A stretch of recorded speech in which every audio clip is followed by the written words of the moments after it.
Hello, I'm Camelia and you're watching KiniNews. The Kajang prison may soon be short of one prisoner if UMNO is successful in seeking a royal pardon for Najib Abdul Razak.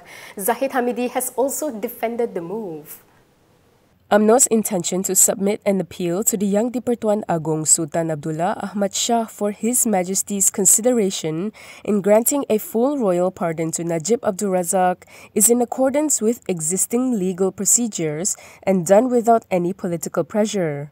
This is according to UMNO President Ahmad Zahid Hamidi. Zahid said the party will follow all existing legal procedures before making an appeal to the Pardons Board to consider the matter. Zahid added that as a political party, UMNO will certainly follow all existing legal procedures. The Deputy Prime Minister said this after officiating the Kelantan-level Santunan Kasih Ramadan 2023 program at Pusat Transformasi Ilmu Bukit Tiu in Machang on Sunday. Zahid said UMNO has already made efforts to obtain a date for an audience with the Agong. On Saturday, Prime Minister Anwar Ibrahim said the issue of conflict of interest in seeking a royal pardon for Najib would not arise as everyone can apply for a pardon and all parties should comply with the stipulated rules and conditions. Most people in the Klang Valley face no issues accessing ATMs. However, this cannot be said for those who live in less developed parts of the country.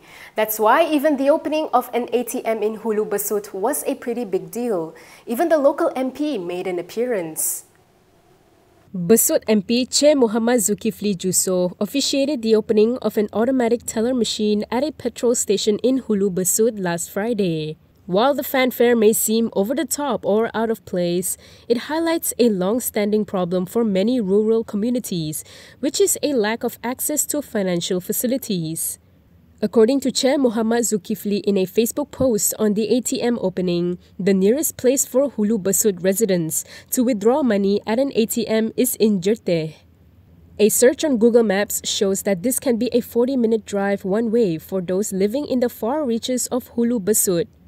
The new ATM situated at a petrol station in Bukit Payung cuts the distance down by half.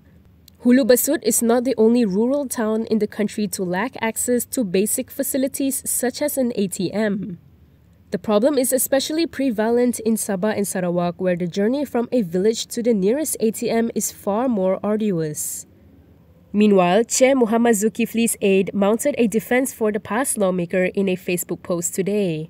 Shalahuddin Jaffa said the ceremony was aimed at encouraging the Hulu Besut residents to use the ATM in order to hit targets set by the bank.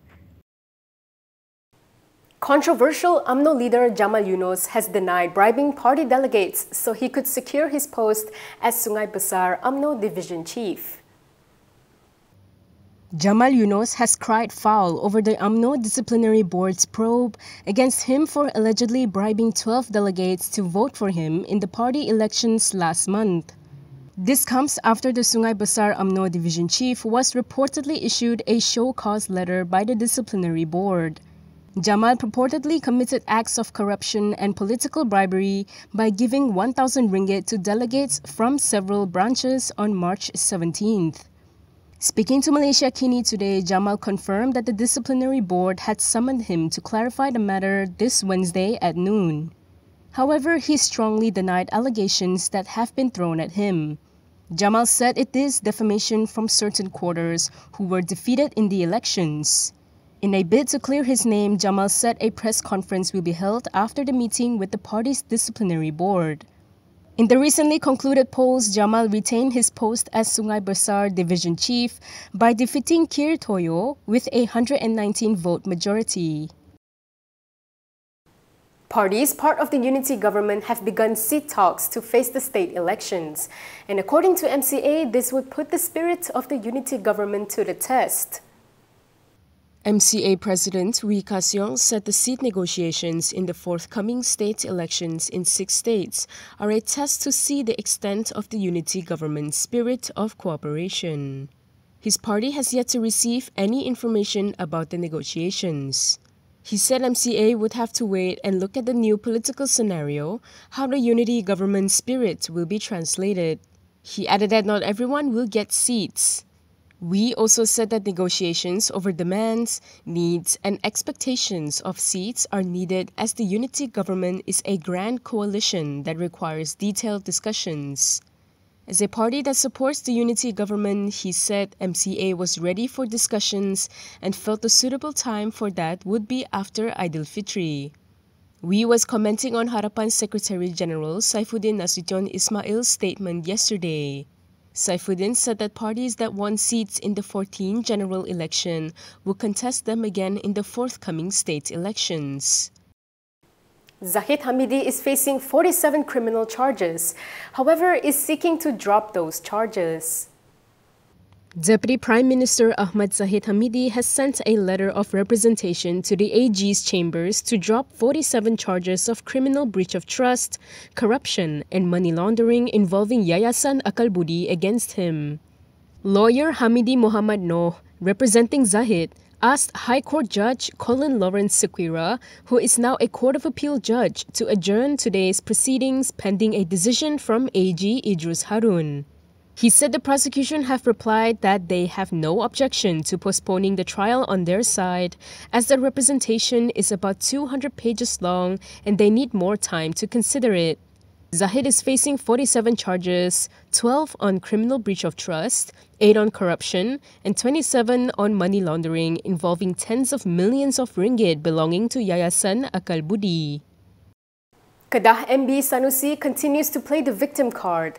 Now he's claiming there were plans to remove him from the National Finance Council. Kedah Menteri Besar Muhammad Sanusi Noor has claimed that there were plans to remove him as the state representative in the National Finance Council. He said the plot involved replacing him with Norizan Kazali, the secretary of the Kedah government. However, Sanusi could not offer proof. He explained that there is no proof because the plot has not become a reality. Under Article 108 of the Federal Constitution, the National Finance Council will decide on federal payments to states. The council is chaired by the Prime Minister and members consist of one representative from each state, appointed by the ruler or the Yang di-Pertuan Negeri. Sanusi claimed that the plot to drop him from the National Finance Council was a result of his constant criticism of the federal government. He said plotters were lobbying the Kedah Sultan. A former Menteri Besar has been charged for making false claims worth over R1 million. Stick around to find out who. Former Perlis Menteri Besar Azlan Man has been charged at the Kangar Sessions Court today. He was charged for submitting false claims of 1.185 million ringgit for his trip to the UK. Prosecutors laid 5 charges against Azlan, who claimed trial before Judge Nur Salha Hamzah. The charges were framed under Section 18 of the MACC Act for submitting false documents with the intention to deceive. If found guilty, he can be jailed for up to 20 years and fined not less than 5 times the sum or value of the false or erroneous claim. The offences allegedly took place between 2013 and 2017. Burhanuddin Abdul Wahid represented Azlan while MACC's Ahmad Akram Gare prosecuted. Azlan was the PAO assemblyperson from 2013 to 2018. He then held the Bintong seat from 2018 until 2022. His bid to retain the seat during the 2022 election was unsuccessful, thus ending his 2-term run as Menteri Besar. After the 2018 general election, Azlan was the last Menteri Besar to be appointed following Perlis BN's refusal to back him. Perlis BN assemblypersons eventually stood down and joined Azlan's cabinet. And that is all from me today. For more stories, you can go to KiniTV.com. You can also follow us on Instagram, Twitter, YouTube, and Facebook for the latest news updates. If you'd like to support independent media, do consider subscribing to MalaysiaKini.com. I'm Kimilia. Thanks for watching.